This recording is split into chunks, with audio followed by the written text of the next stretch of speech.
क्षमा breaking Jain news.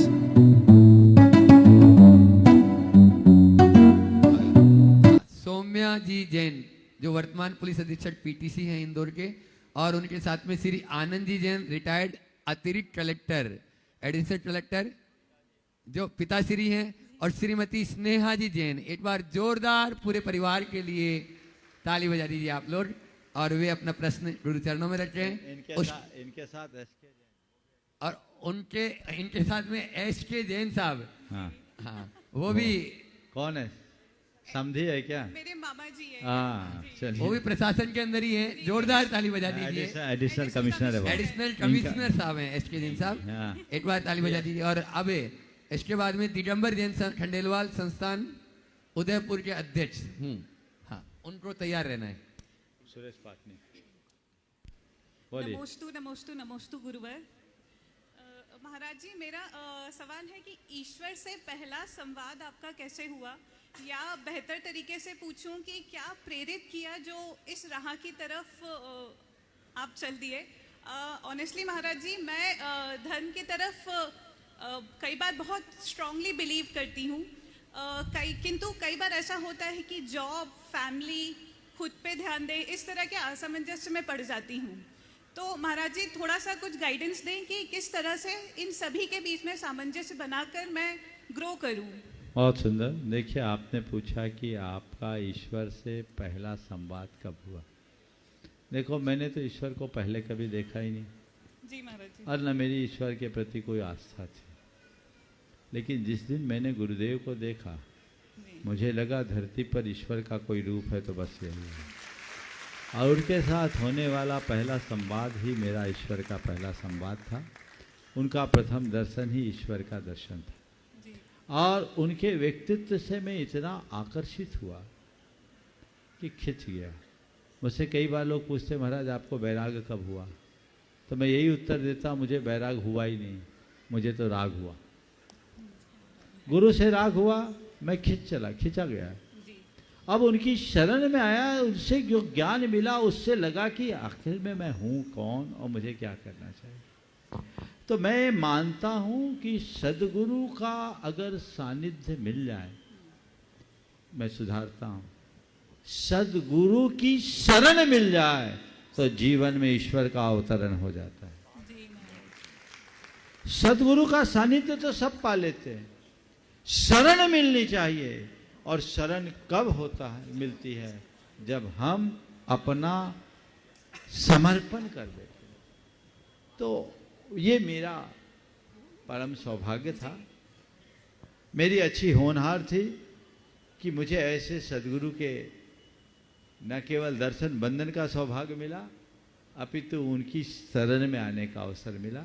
और जिसके हृदय में गुरु विराज जाते हैं, वहीं उसके जीवन का निर्माण शुरू हो जाता है। तो मैं तो यही कहूँगा कि सदगुरु की शरण को ग्रहण करो, उनको अपना आदर्श बनाओ और चलते जाओ, राह अपने आप मिल जाए। ज़्यादा दिमाग लगाने की ज़रूरत नहीं। और दूसरी बात, आपने जो अपने प्रोफेशन से रिलेटेड सवाल किया है, मैं एक वाक्य देता हूँ और इसे आप अपने जीवन का ब्रह्म वाक्य बना लें।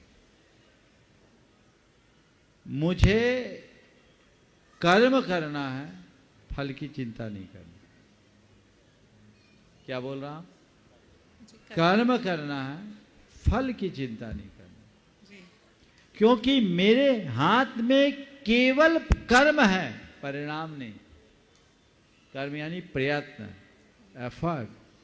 हम अच्छा करें, परिणाम जो आए उसे अच्छा स्वीकारें। मन चिंता मुक्त होगा, तनाव मुक्त होगा, दबाव मुक्त होगा और अंदर के उत्साह से युक्त होगा। तो चिंता मुक्त, तनाव मुक्त, दबाव मुक्त और उत्साह युक्त जीवन ही किसी के जीवन का सबसे स्ट्रॉन्ग जीवन हो सकता है। तो इसे आप मंत्र के रूप में अंकित कर सकते हैं। बहुत बहुत आशीर्वाद। एक बार इस पूरे परिवार का जोरदार अभिनंदन कर दीजिए। हाँ। सुरेश जी पाटनी जो दिगंबर जैन खंडेलवाल संस्थान उदयपुर के अध्यक्ष हैं, एक बार उनका भी आप लोग स्वागत अभिनंदन करते हुए अपना प्रश्न गुरु चरणों में रखे हैं। उनका मंडल भी है, मंडल नंबर बोल दो। 72। 72। वाह। और उसके बाद में तैयार रहेंगे सचिन जी जैन, जयपुर। परम पूज्य महामुनि प्रमाण सागर जी के चरणों में बारंबार नमोस्तु नमोस्तु नमोस्तु। महाराज श्री, मैं दिगंबर जैन खंडेलवाल संस्थान का अध्यक्ष हूँ। मेरे संस्थान के अंदर 80% आदमी सीनियर सिटीजन है और उनके लिए हमें क्या संस्थान स्तर के ऊपर कार्यक्रम करने चाहिए तथा हमें व्यक्तिगत रूप से सीनियर सिटीजन्स को कैसे अपनी दिनचर्या निभानी चाहिए, कृपया मार्गदर्शन एक करें। दिन गुरुदेव ने बड़ी अच्छी बात कही थी कि भैया तुम लोग सीनियर सिटीजन तो बन गए और सीनियर कहलाना भी पसंद करते हो, पर सीनियर का अर्थ नहीं जानते। सीनियर कौन है? सीनियर क्या? सीनियर।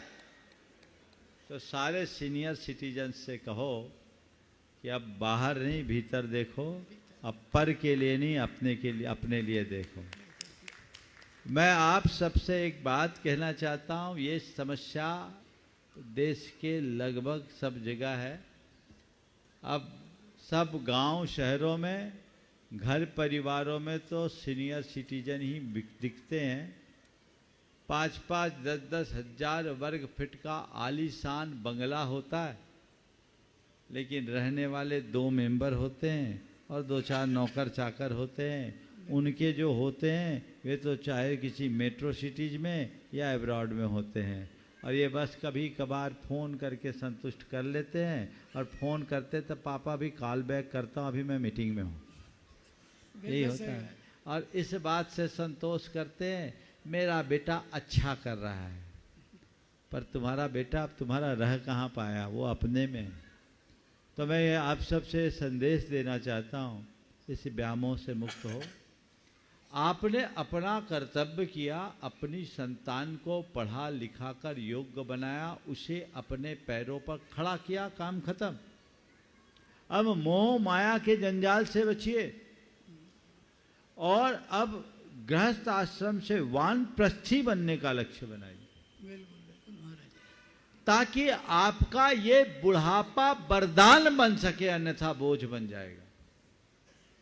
समय से पहले यदि मोक्ष मार्ग में अपने आप को लगा दिया और अपने आचार विचार व्यवहार में परिवर्तन लाना शुरू कर दिया, तो आप मरोगे नहीं, आप मर नहीं पाओगे। महाराज क्या बात कह रहे हैं? हाँ, यही बोल रहा हूं, आप मर नहीं सकते, क्योंकि मैं मानता हूं सच्चा त्यागी और ज्ञानी कभी मरता ही नहीं। सच्चा त्यागी और ज्ञानी कभी मरता नहीं, वह केवल देह परिवर्तन करता है। मोह में पड़ोगे तो मरोगे और ज्ञान से भरोगे तो तरोगे। ज्ञान पाओ, अपने आप को पहचानो, स्वयं के उत्तरदायित्व को सुनिश्चित करो, तब आप अपना जीवन बेहतर बना सकेंगे और जीवन को आगे बढ़ाने में समर्थ हो सकेंगे।